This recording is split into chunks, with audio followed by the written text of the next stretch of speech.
আমাদের প্রথম কথা হচ্ছে আমরা কিন্তু হারিনি। আমাদের 100 সিট জোর করে লুট করা হয়েছে। এবং আমি সরি টু সে, দিল্লি থেকে কায়দা করে প্রেসকে ফার্স্ট রাউন্ড কাউন্টিং হওয়ার সাথে সাথে নোটিশ দিয়েছে। আমি আগেই আপনাদের বলেছিলাম, আমার ভিডিও আপনারা দেখে নিন তার দুদিন আগে, যে ওরা কিন্তু প্রথমে বিজেপি এরিয়া দিয়ে শুরু করবে এবং ইলেকশনে কাউন্টিং হয় 14 থেকে 18 রাউন্ড।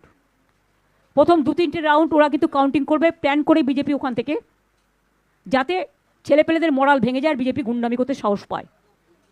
আমাদের লড়াইটা বিজেপির সাথে ছিল না, আমাদের লড়তে হয়েছে ভিলেন ইলেকশন কমিশন, যিনি ব্ল্যাক হিস্ট্রি তৈরি করেছেন ইন্ডিয়ান ডেমোক্রেসিতে।